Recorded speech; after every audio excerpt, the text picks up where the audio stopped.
నమస్కారం, welcome to NSN news. నేను మీ యశ్. రాష్ట్ర వ్యాప్తంగా కురుస్తున్న వర్షాలకు ప్రాజెక్టులన్నీ జలకళ సంతరించుకున్నాయి. భారీగా వరద నీరు చేరడంతో ప్రాజెక్టు నీటి మట్టాలు పెరుగుతున్నాయి. దీంతో లోతట్టు ప్రాంతాలను ప్రజలను అధికారులు అప్రమత్తం చేశారు. తెలంగాణ వ్యాప్తంగా కురుస్తున్న వర్షాలకు పలు ప్రాజెక్టులు నిండు కుండలా మారాయి. భారీ వర్షాలతో పలు ప్రాజెక్టుల్లోకి వరద నీరు వచ్చి చేరుతోంది. భద్రాచలం వద్ద గోదావరి నీటి మట్టం క్రమక్రమంగా పెరిగిపోతుంది. ప్రస్తుతం గోదావరి నీటి మట్టం 31.5 అడుగులుగా ఉంది. దీంతో అధికారులు లోతట్టు ప్రాంతాలను అలర్ట్ చేశారు. మరోవైపు తాలిపేరు ప్రాజెక్టు 20 గేట్లు ఎత్తి 66,900 క్యూసెక్ల నీటిని విడుదల చేస్తున్నారు. ఎగువ ప్రాంతాలైన తాలిపేరు ప్రాజెక్టు పేరూరు వైపు నుంచి వరద నీరు రావడంతో నది నీటి మట్టం ఇంకా పెరుగుతుందని అధికారులు తెలుపుతున్నారు. ప్రాంత ప్రజలు అప్రమత్తంగా ఉండాలని, మత్స్యకారులు, జాలరులు నది వైపు వెళ్లొద్దని జిల్లా ఎస్పీ రోహిత్ రాజ్ హెచ్చరికలు జారీ చేశారు. నిజామాబాద్ జిల్లాలోని శ్రీరామ్ సాగర్ ప్రాజెక్టుకు వరద నీరు చేరుతోంది. ప్రాజెక్టు పూర్తి స్థాయి నీటి మట్టం 1091 అడుగులు కాగా ప్రస్తుతం 1066.30 అడుగులుగా ఉంది. ఎస్ఆర్ఎస్పీ నీటి నిల్వ సామర్థ్యం 80.5 టీఎంసీలు అయితే వరద ప్రవాహానికి ప్రస్తుతం 17.662 టీఎంసీలుగా ఉంది. గద్వాల జిల్లా జూరాల ప్రాజెక్టు వరద ప్రవాహం పెరుగుతోంది. జూరాల ప్రాజెక్టు ఇన్ఫ్లో 70,000, అవుట్ఫ్లో 37,267 క్యూసెక్లుగా ఉంది. ప్రాజెక్టు పూర్తిస్థాయి నీటి మట్టం 318.516 మీటర్లు కాగా ప్రస్తుత నీటి మట్టం 317.420 మీటర్ల వరకు నీరు చేరాయి. నీటి నిల్వ సామర్థ్యం 9.657 టీఎంసీలు కాగా ప్రస్తుత నీటి నిల్వ 7.498 టీఎంసీలుగా ఉంది.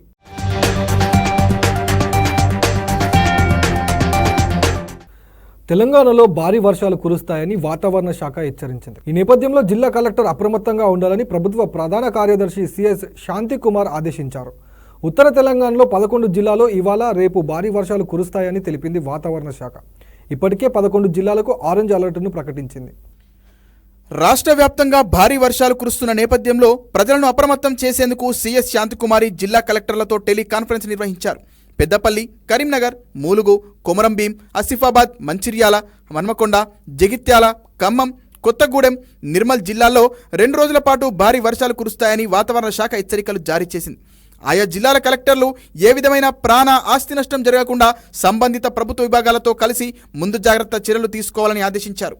ప్రధానంగా వాగుల వద్ద బందోబస్తును ఏర్పాటు చేసి ప్రమాదకరంగా ప్రవహించే వాగులను ప్రజలు దాటకుండా ముందస్తు చర్యలు చేపట్టాలని కోరారు. ఈ 11 జిల్లాల్లో కలెక్టరేట్లలో కంట్రోల్ రూమ్లను ఏర్పాటు చేయాలని, పోలీస్ తదితర శాఖల అధికారులతో సమన్వయ సమావేశాలు నిర్వహించాలని తెలిపారు. ఎలాంటి సహాయం కావాలన్నా రాష్ట్ర రాజధానిని ఏ సమయంలోనైనా సంప్రదించవచ్చని ఆమె తెలిపారు. మరోవైపు ప్రభుత్వం కొత్తగా 8 జిల్లాల్లో ఏర్పాటు చేసిన మెడికల్ కాలేజీలకు తాత్కాలిక ప్రాతిపదికన పక్కా భవనాలను గుర్తించడంతో పాటు టీచింగ్, నాన్ టీచింగ్ స్టాఫ్ను నియమించడంలో ప్రత్యేక చర్యలు చేపట్టాలని ఆయా జిల్లాల కలెక్టర్లకు సూచించారు. గద్వాల్, నర్సంపేట, రంగారెడ్డి, మేడ్చల్, మల్కజ్గిరి, మూలుగు, నర్సంపేట జిల్లాల్లో భవనాలను గుర్తించాలన్న ఆమె భువనగిరి, మెదక్ జిల్లాల్లో కాలేజీ భవనాలను గుర్తించారని తెలిపారు. ఈ 2 జిల్లాలు ఆయా భవనాలను 40 ఏళ్లకు లీజ్ అగ్రిమెంట్ చేసుకోవాలని కలెక్టర్లకు తెలిపారు. ఈ 8 జిల్లాలలో మెడికల్ కాలేజీలకు అనుబంధంగా 220 పడకల ఆసుపత్రులను అనుసంధానం చేయాలన్నారు. వీటితో పాటు కళాశాలల్లో టీచింగ్, నాన్ టీచింగ్ సిబ్బంది నియామకానికి ఆయా కళాశాలల్లో ప్రిన్సిపాల్తో సమావేశం నిర్వహించాలని తెలిపారు. ఈ టెలికాన్ఫరెన్స్లో నీటిపారుదల శాఖ కార్యదర్శి రాహుల్ బొజ్జా, ఆరోగ్య శాఖ కార్యదర్శి క్రిస్టినా చొంగ్తు తదితర అధికారులు పాల్గొన్నారు.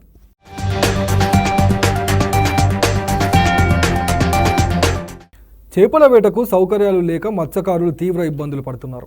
సముద్రంలో వేటకు వెళ్లి రాకాసి అలల దాటికి ప్రాణాలు కోల్పోతున్నారు. జెట్టీలు నిర్మిస్తామని గత సర్కార్ హామీ ఇచ్చి విస్మరించింది.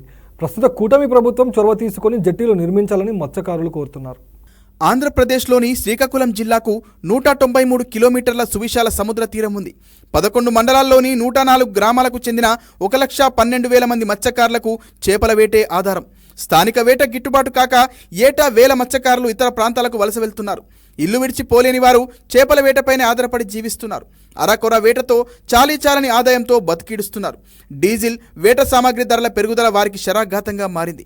మత్స్యకారులను ఆదుకునేందుకు 3 మినీ జెట్టీలను నిర్మిస్తామని గత ప్రభుత్వం హామీ ఇచ్చింది. బుడగట్ల పాలెంలో 37 ఎకరాల్లో 332 కోట్ల అంచనా వ్యయంతో హార్బర్ నిర్మిస్తామని అప్పటి మాజీ సీఎం జగన్ ప్రకటించారు. వజ్రపు కొత్తూరు మండలం నువ్వులరేవు, మంచినీళ్లపేట మధ్య 13 ఎకరాల్లో టీ జెట్టి నిర్మిస్తామని చెప్పారు. 12 కోట్లతో అనుమతులు సైతం మంజూరు చేశారు. కానీ గుత్తేదారులకు బిల్లులు చెల్లించకపోవడంతో పనులు ఎక్కడికక్కడ నిలిచిపోయాయి. సముద్రంలో వేటకు వెళ్తున్న మత్స్యకారులు ఒక్కోసారి రాకాశాల దాటికి పడవలు బోల్తా పడి మృత్యువాత పడుతున్నారు. దీనికి కారణం జట్టీలు లేకపోవడమేనని వారు వాపోతున్నారు. ఉపాధి లేక జిల్లా నుంచి ఏటా వేల మంది మత్స్యకారులు ఇతర రాష్ట్రాల్లోని సముద్ర తీరానికి వలసలు పోతున్నారు. 2018లో గుజరాత్ రేవు నుంచి వేటకు వెళ్లగా పాక్ నేవీ పట్టుకుని జైల్లో పెట్టింది. దాదాపు 14 నెలలు చెరసాలలో మగ్గిన మత్స్యకారులు చివరికి కేంద్రం చొరవతో స్వస్థలాలకు చేరారు. ఇళ్లకు వచ్చిన మత్స్యకారులు మళ్లీ వేటకు వెళ్లాలంటే భయపడుతున్నారు. మన రాష్ట్రంలో జట్టీలు నిర్మిస్తే వలసలు వెళ్లాల్సిన అవసరం ఉండదని అంటున్నారు. జట్టీల నిర్మాణాలను త్వరితగతిన పూర్తి చేస్తే స్థానికంగా ఉపాధి దొరుకుతుందని మత్స్యకారులు చెబుతున్నారు. ఆ దిశగా కూటమి ప్రభుత్వం చొరవ తీసుకోవాలని వారు కోరుతున్నారు. ఏపీలో కొన్ని జిల్లాల్లో కుండపోత వర్షాలు కురుస్తుంటే ఉమ్మడి కర్నూలు జిల్లాలో మాత్రం నీటి ఎద్దడి ఏర్పడింది. నీళ్ళో రామచంద్ర అంటూ కొన్ని గ్రామాల ప్రజలు తీవ్ర ఇబ్బందులు పడుతున్నారు. సమస్యని పట్టించుకోని అధికారులు జల్ జీవన్ మిషన్, రక్షిత మంచినీటి పథకాలు సమర్థవంతంగా పనిచేస్తున్నాయని చెప్పడంతో ప్రజానిధులు తీవ్ర ఆగ్రహం వ్యక్తం చేస్తున్నారు.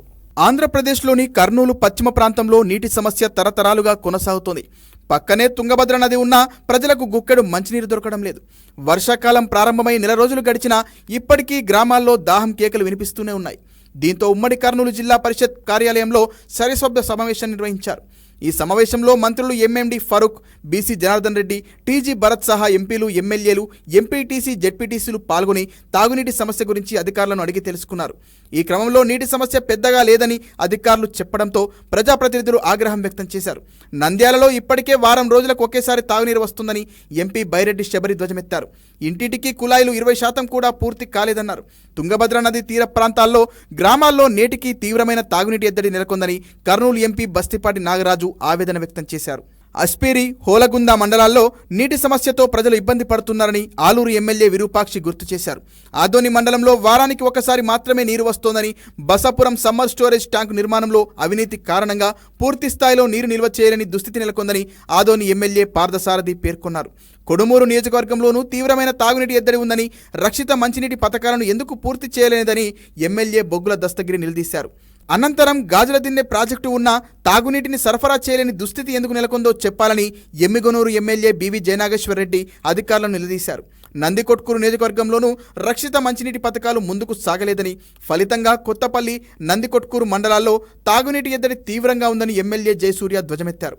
మరోవైపు ఆర్ఓ ప్లాంట్లు ఎన్ని ఉన్నాయో మీ వద్ద లెక్కలు ఉన్నాయా అంటూ మంత్రి బీసీ జనార్దన్ రెడ్డి అధికారులను ప్రశ్నించారు. గత 5 ఏళ్ల వైసీపీ పాలనలో ఇంటింటికి కుళాయిల విషయంలో భారీ అవినీతి జరిగిందని, దీనిపై విచారణ చేపట్టాలని డిమాండ్ చేశారు. కర్నూలు జిల్లాలోని పెండింగ్ ప్రాజెక్టులను పూర్తి చేయడం ద్వారానే తాగునీటి సమస్య పరిష్కారం అవుతుందన్న ప్రజాప్రతినిధులు అందుకు త్వరితగిన చర్యలు తీసుకుంటామని తెలిపారు.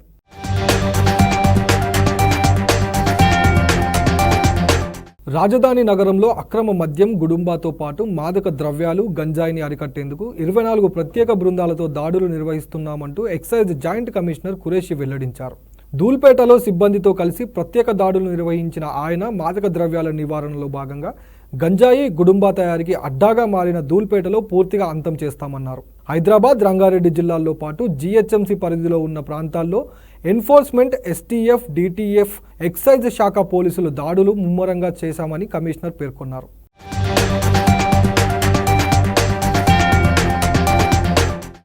ముఖ్యమంత్రి గారు, గౌరవ ఎక్సైజ్ మంత్రి గారు వారి ఆదేశాలతోనే గంజాయి, ఇతర నార్కోటిక్ డ్రగ్స్ పైన ఎక్సైజ్ శాఖ దృష్టి పెట్టింది. దీనికోసం డైరెక్టర్ ఆఫ్ ఎన్ఫోర్స్మెంట్, ఎక్సైజ్ మాకు స్పష్టమైన ఆదేశాలు ఇవ్వడం జరిగింది. ఆ ఆదేశాల ప్రకారం గత వారం రోజులుగా ముమ్మరంగా తనిఖీలు నిర్వహించడం జరుగుతున్నది. దాంట్లో భాగంగా జిహెచ్ఎంసీ ఏరియాలో దాదాపుగా 24 టీమ్స్తోనే రేడ్స్ చేయించడం జరిగింది. వివిధ ప్రాంతాల్లో దాదాపుగా ఈరోజు ఒక 4 కేసులు, 4 ముద్దాయిలు, 7 కిలోల గంజాయి స్వాధీనం చేసుకోవడం జరిగింది. ప్రభుత్వం చాలా సీరియస్గా ఉంది కాబట్టి గంజాయి మీద, గంజాయి చాక్లెట్ల మీద, ఇతర నార్కోటిక్ డ్రగ్స్ మీద ఇలాగే కొనసాగుతాయి. ఇది రాష్ట్ర వ్యాప్తంగా మేము తీసుకున్న చర్యలో భాగమే. కాబట్టి ప్రజలు మాతో సహకరించి వాళ్ళ పిల్లల యొక్క చర్యల్ని గమనిస్తూ ఉండి డ్రగ్స్ భూతాన్ని మనం రాష్ట్రం నుంచి తరిమి కొట్టాలని చెప్పి విజ్ఞప్తి. బీఆర్ఎస్కు చెందిన ఎమ్మెల్యేలు, ఎమ్మెల్సీ, ఎంపీలు స్వచ్ఛందంగా కాంగ్రెస్లో చేరేందుకు ఆసక్తి చూపుతున్నారని, బీఆర్ఎస్ నామమాత్రంగా మిగిలిపోతుందని మంత్రులు ఉత్తమ్ కుమార్ రెడ్డి, పొంగులేటి శ్రీనివాసరెడ్డి తెలిపారు. కాంగ్రెస్ ప్రభుత్వం కూలిపోతుందని అహంకారంతో మాట్లాడిన బీఆర్ఎస్ నేడు పేకమేడల్లా కూలిపోతుందన్నారు. రైతు భరోసాపై ప్రజాభిప్రాయ సేకరణలో భాగంగా కరీంనగర్లో పర్యటించిన మంత్రులు ఈ మేరకు వ్యాఖ్యానించారు. కొత్త రేషన్ కార్డులతో పాటు ఆరోగ్యశ్రీ కార్డులు వేర్వేరుగా ఇస్తామని మంత్రి ఉత్తమ్ తెలిపారు.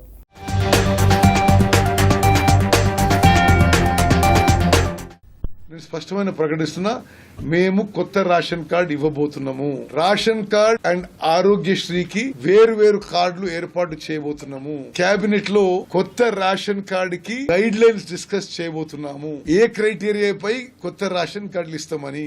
టిఆర్ఎస్ పార్టీ అతి కొద్ది సమయంలో నామమాత్రంగానే నామినల్ గానే మిగలబోతున్నది. Overwhelming majority of TRS MLAs, MLCs and MPs స్వచ్ఛందంగా టిఆర్ఎస్ కి రాజీనామా చేసి కాంగ్రెస్ లో చేరడానికి ఆసక్తి చూపుతున్నారు. ఎవరైతే జ్యుడిషియరీ ఎంక్వైరీ వేయమని వారు అడిగితే ఈ రాష్ట్ర ప్రభుత్వం వేసిన దానికి వక్రబుద్ధితో వాటిని ఎలా తప్పించుకోవాలనే ఆతృతతో ఉంది తప్ప నిజాన్ని ఈ రోజుకి వారు ఒప్పుకోవట్లే. అది విద్యుత్ శాఖలో కానీ, నీటిపారుదల శాఖలో కానీ, ఫోన్ ట్యాపింగ్ చేసిన విషయాల్లో కానీ, ఇతరత్ర ఆనాటి ప్రభుత్వం ఏదైతే విధ్వంసాలు సృష్టించిందో తెలంగాణ రాష్ట్రంలో, ఆ విధ్వంసాలు సృష్టించిన అన్ని అంశాల మీద తప్పును తప్పు అని ఒప్పుకునే సంస్కృతి లేని ఆనాటి పెద్దలు ఇంకా ఈ ప్రభుత్వం చేస్తున్న మంచిని మంచిగా యాక్సెప్ట్ చేయలేక బురద చల్లుతున్నారే తప్ప ప్రజలు ఒక్కసారి కాదు 2 సార్లు కర్రు కాల్చి ఓత పెట్టినా మా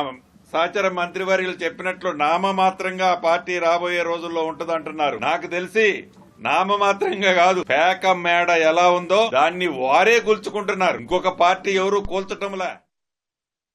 గోదావరి నది ఉధృతి దృష్ట్యా అధికారులు సమన్వయంతో విధులు నిర్వహించాలని తూర్పు గోదావరి జిల్లా కలెక్టర్ ప్రశాంతి సూచించారు.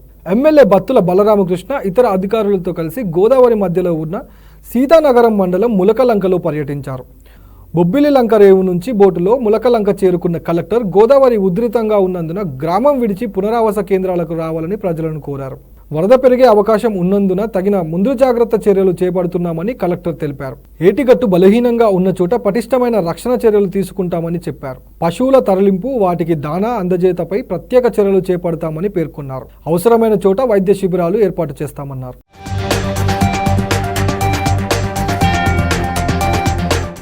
ఎక్కడైతే మనకు వచ్చి ఇబ్బందులు ఉన్నాయో అక్కడంతా కూడా రిలీఫ్ క్యాంప్స్ అనేది స్టార్ట్ చేయడం జరిగింది.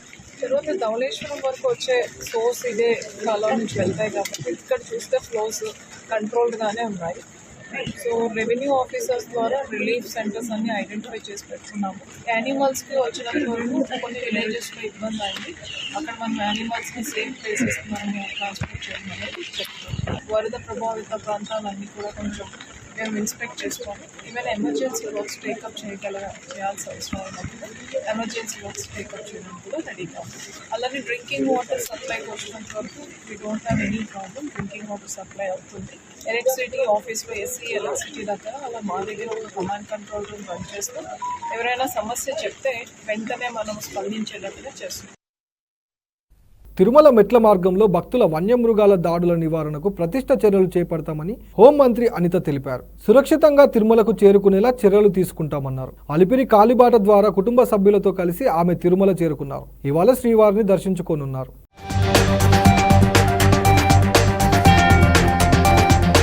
దారిలో వచ్చేటప్పుడు కనిపించిన దుడ్డు కర్రలు కనిపించినాయి. ఏంటి కర్రలు అని అడిగాను అనమాట. ఇవేనండి పులులు కొట్టబోయే కర్రలు, వీటికి స్టిక్కర్లు అంటించి ఆ రోజు మా అందరికీ ఇచ్చారండి అని వచ్చేట దారిలోని నడక దారిలో ఉన్న భక్తులు కొంతమంది నాకు చూపించడం కూడా జరిగింది. అయితే అదే నవ్వుకున్నాం మేమందరం కూడా. అంటే పులిని కర్రతో కొట్టే సంస్కృతిని తీసుకొచ్చారు లాస్ట్ గవర్నమెంట్. కానీ విషయం ఏంటంటే ఎట్టి పరిస్థితుల్లో ఇప్పటికీ కూడా భక్తులకి ఎక్కడా కూడా అసౌకర్యం కలగకుండా ఉండే విధంగా సదుపాయాలన్నీ కూడా పెట్టించాలి. ఇప్పుడే 1 మంత్ అయింది. ఇప్పుడు గవర్నమెంట్ చేంజ్ అయ్యి ప్రతి ఒక్కరు కూడా ఈఓలు జేఈఓలు అందరూ కూడా మారున్నారు. డెఫినెట్గా మెట్ల మార్గంలోంచి ఇంకొక విషయం అండి, మెట్ల మార్గం నుంచి వచ్చేటప్పుడు ఆ భక్తులకి ఒక ట్యాగ్ వేసేవారు ఇంతకుముందు. ఆ ట్యాగ్ ఉండడం వల్ల భక్తులు నడక మార్గం నుంచి వచ్చిన భక్తులకి తొందరగా దర్శనం అయ్యడానికి కూడా ఆస్కారం ఉండేది. నేను అక్కడ పరిశీలించి ఆ ట్యాగ్ వేసే సిస్టమ్ కూడా లేదు ఈరోజు. సో ఇవన్నీ కూడా మళ్ళీ పునరావృతం చేయాలి. మళ్ళీ అవన్నీ కూడా ఇంప్లిమెంట్ చేస్తేనే భక్తులకి ఎక్కడ కూడా ఇబ్బంది లేకుండా ఉంటుంది. జూలై 29 నుంచి కర్నూలు జిల్లా పశ్చిమ ప్రాంత రైతులకు తుంగభద్ర దిగువ కాల్వ ద్వారా సాగునీరు అందిస్తామని కలెక్టర్ రంజిత్ బాషా తెలిపారు. ప్రజాప్రతినిధులు, అధికారులతో ఇరిగేషన్ అడ్వైజరీ బోర్డు సమావేశం నిర్వహించిన కలెక్టర్ తుంగభద్ర జలాశయంలో 60 టీఎంసీల నీరు ఉందని తెలిపారు. ఖరీఫ్కు 16 టీఎంసీలు అవసరం ఉందని సాగునీటి సలహా మండలి ఆమోదం తెలిపిందని ఆయన గుర్తు చేశారు. గత ఖరీఫ్ సీజన్లో 35,000 ఎకరాల ఆయకట్టకు నీరు ఇచ్చామని కలెక్టర్ ఈ ఏడాది కూడా అదే విధంగా నీటిని అందించనున్నట్టు వివరించారు.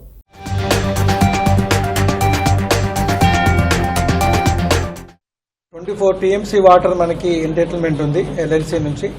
సో ఈరోజు తుంగభద్రలో దాదాపు 60 టీఎంసీ దాకా వాటర్ ఉంది. సో మన ఎంటైటిల్మెంట్ 24 టీఎంసీలో ఖరీఫ్ సంబంధించి ఒక 16 టీఎంసీ వాటర్ మనం ఇండియన్ ఈరోజు ఐఏబీ మీటింగ్లో అప్రూవ్ చేయడం జరిగింది. సో ఈ 16 టీఎంసీ వాటర్కి రిక్వైర్మెంట్ ఇండియన్ ఇవ్వడం జరుగుతుంది.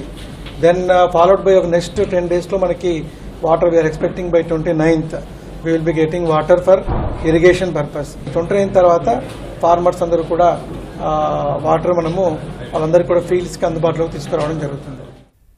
పౌర సరఫరాల శాఖ మంత్రి నాదెండ్ల మనోహర్ వరుస ఆకస్మిక తనిఖీలతో అధికారులను అప్రమత్తం చేస్తున్నారు. తెనాలి ప్రభుత్వ ఆసుపత్రికి వెళ్లి మంత్రి రోగులతో మాట్లాడి వివరాలు అడిగి తెలుసుకున్నారు.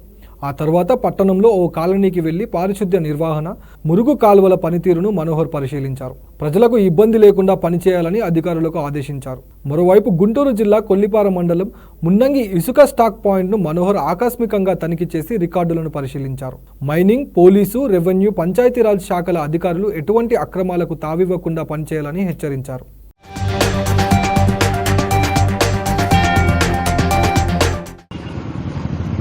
ఆల్రెడీ డేట్ ఇచ్చినట్టున్నారమ్మా. ఈ రోజు ఉందా సదరమ్మ? ముందు ఇక్కడ అంతా ఓపీలు అయినాక అప్పుడు చేద్దాం అమ్మా. అయిపోయిందా? దాన్ని ఎంటర్ చేశారా?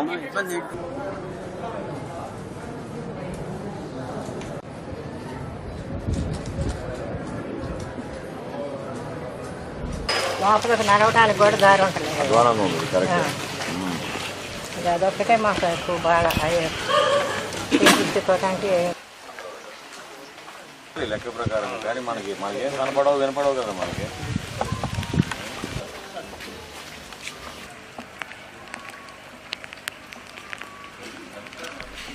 రాష్ట్రం అభివృద్ధి చెందాలని ఆకాంక్షిస్తూ నెల్లూరు బారా షాహిద్ దర్గా రొట్టెల పండుగలో మంత్రి నారాయణ, మాజీ మంత్రి సోమిరెడ్డి చంద్రమోహన్ రెడ్డి రొట్టె పట్టుకున్నారు.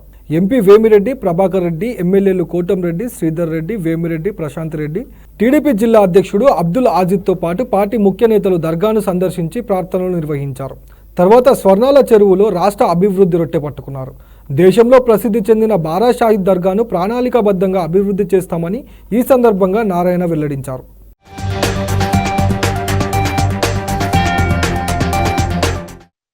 మేమంతా పట్టుకున్న రొట్టి రాష్ట్ర అభివృద్ధి. ఈ రాష్ట్రం బాగా అభివృద్ధి చెందాలి. ముఖ్యమంత్రి గారు కూడా చాలా క్లారిటీగా చెప్పారు. మీరందరూ రాష్ట్రం బాగా అభివృద్ధి చెందాలి, రాష్ట్ర ఖజానా బాగా నిండాలి, మళ్ళా ఆ ఖజానా నుంచి పేద ప్రజలకు కొంత సొమ్ము వచ్చేటట్టుగా, అదేవిధంగా డెవలప్మెంట్కి కొంత అలాట్ చేసేటట్టుగా, రాష్ట్ర ఖజానా డెవలప్ అయ్యేటట్టుగా, రాష్ట్రం అన్ని విధాలుగా అభివృద్ధి అయ్యేటట్టుగా, అన్ని వర్గాల ప్రజలు డెవలప్ అయ్యేటట్టుగా మీరు రొట్టె పట్టుకొని చెప్పడం జరిగింది. మేము నాయకులందరం యాక్చువల్గా రొట్టె పట్టుకొని ఇక్కడికి వచ్చాం. ఒక్కటే, ఆ అల్లా దయ వల్ల ప్రతి ఒక్కరూ సుఖ సంతోషం ఉండాలని, సకల ఐశ్వర్యాలు కావాలని కోరుకుంటున్నాను. చంద్రగిరి ఎమ్మెల్యే పులివర్తి నాని మాజీ ఎమ్మెల్యే చెవిరెడ్డి భాస్కర్ రెడ్డిపై తీవ్ర స్థాయిలో మండిపడ్డారు. తన గెలుపు ఎదుగుదల ఓర్వలేక చెవిరెడ్డి అసత్య ఆరోపణలు చేస్తున్నారన్న నాని వాటిని నిరూపించగలరా అని ప్రశ్నించారు. తమ కార్యకర్తలను చెవిరెడ్డి ఇష్టానుసారంగా సంబోధిస్తే సహించేది లేదన్నారు. పెద్దిరెడ్డి రామచంద్రారెడ్డితో తాను రాజీ పడ్డానని చెవిరెడ్డి చెప్పడం శుద్ధ అబద్ధమన్నారు.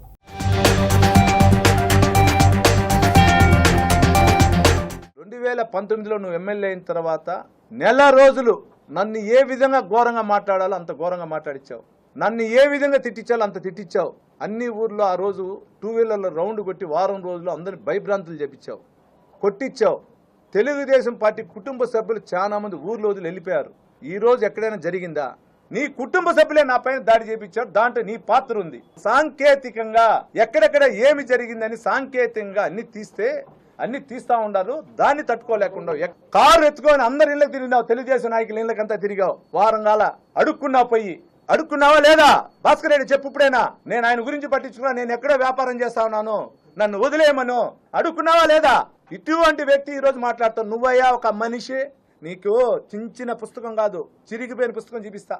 నీ కార్యకర్తని అన్నదమ్ములు అనుకుంటా. నన్ను తిట్టు, రే అని తిట్టు, నన్ను వేరే విధంగా తిట్టు, నేను ఒప్పుకుంటా. నా కార్యకర్తలు నాకు దైవంతో సమానం. వాడు వీడు అని మాట్లాడద్దు. కార్యకర్తలు ఎందుకు రా ఉన్నావు అని అనిపిస్తుంటా. నువ్వు గెలిస్తే కదా నీ రాజకీయం ఉంటేనే కదా నీకు రాజకీయ సమాప్తి అయిపోయింది. భాస్కర్ రెడ్డి ఈరోజు చెప్తున్నా, అడ్డదిడ్డంగా ఇంకా మారకుండా ప్రవర్తిస్తున్నావో దేవుడు కూడా తిరుమల వెంకటేశ్వర స్వామి కూడా క్షమించడు నిన్నేం చేయవు. నువ్వు డౌటే పడొద్దు. నీ పైన చిన్న ఇది కూడా చేయదు. నేను న్యాయపరంగా పోరాడతా. కాణిపాకంలో కూడా సిద్ధం. పెద్దిరెడ్డితో నేను అడ్జస్ట్ అయినాడనే, పెద్దిరెడ్డి నా సాయం చేసినాడంటే ఎప్పుడు పిలిచి నేను వస్తా. పెద్దిరెడ్డి రామచంద్రారెడ్డి అనే వ్యక్తితో నా రాజకీయంలో మాట్లాడింది 2 సార్లు ఎయిర్పోర్ట్ లో. ఇంతవరకు ఎక్కడ మాట్లాడాల. భారీ వర్షాల హెచ్చరికల నేపథ్యంలో సీఈలు అందరూ హెడ్ క్వార్టర్స్లోనే అందుబాటులో ఉండాలని నీటిపారుదల శాఖ మంత్రి ఉత్తమ్ కుమార్ రెడ్డి ఆదేశించారు. ముందస్తు అనుమతి లేకుండా సీఈలు హెడ్ క్వార్టర్స్ను వదిలి వెళ్లరాదని ఆదేశించారు. భారీ వర్షాల నేపథ్యంలో ఇంజనీర్లను మంత్రి ఉత్తమ్ కుమార్ రెడ్డి అప్రమత్తం చేశారు. భద్రాద్రి కొత్తగూడెం జిల్లాలో పెద్దవాగు ప్రాజెక్టుకు గండిపడడం దురదృష్టకరమన్నారు.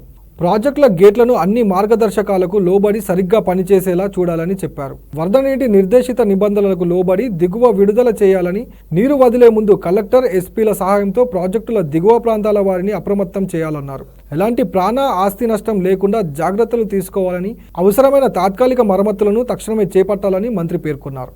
అత్యవసర పరిస్థితుల్లో క్షేత్రస్థాయిలో ఉన్న పోలీసులు, ఇతర అధికారులు సహాయం తీసుకోవాలని సూచించారు.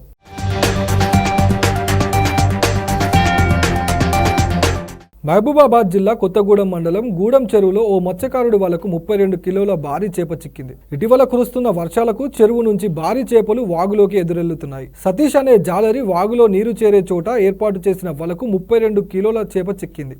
ఈ చేపకు భారీ ధర వస్తుందని మత్స్యకారులు అంచనా వేస్తున్నారు.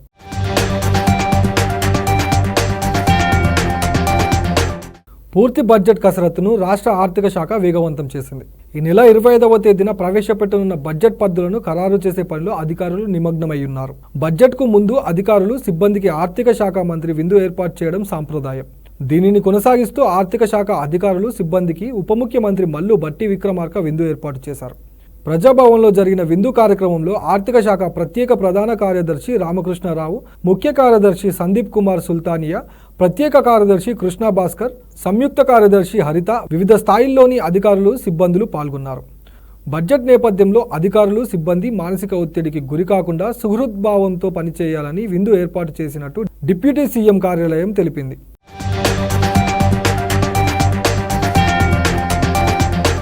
రాష్ట్ర వ్యాప్తంగా కురుస్తున్న వర్షాలతో పాటు ఎగువ ప్రాంతం నుంచి వరద నీరు చేరడంతో భద్రాచలంలోని గోదావరి నీటి మట్టం క్రమంగా పెరుగుతుంది. 20 అడుగుల ఉన్న గోదావరి నీటి మట్టం ఇవాళ 27 అడుగుల వద్దకు చేరి ప్రవహిస్తోంది. ఎగువ ప్రాంతాలైన తాళిపేరు ప్రాజెక్టు, పేరూరు వైపు నుంచి వరద నీరు రావడంతో నది మట్టం ఇంకా పెరుగుతుందని అధికారులు తెలుపుతున్నారు. లోతట్టు ప్రాంతాల ప్రజలు అప్రమత్తంగా ఉండాలని, మత్స్యకారులు, జలారులు నదివైపు వెళ్లొద్దని జిల్లా ఎస్పీ రోహిత్ రాజ్ హెచ్చరికలు జారీ చేశారు.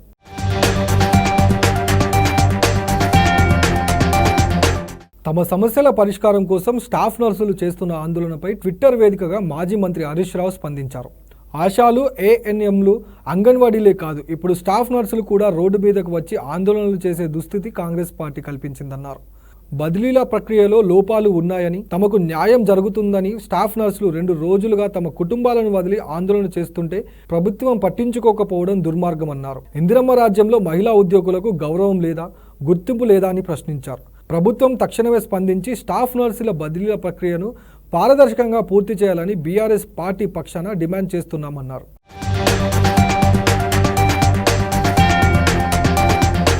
ఇంతటితో వార్తలు సమాప్తం. తిరిగి మరిన్ని వార్తలతో మళ్ళీ కలుద్దాం. అంతవరకు సెలవు.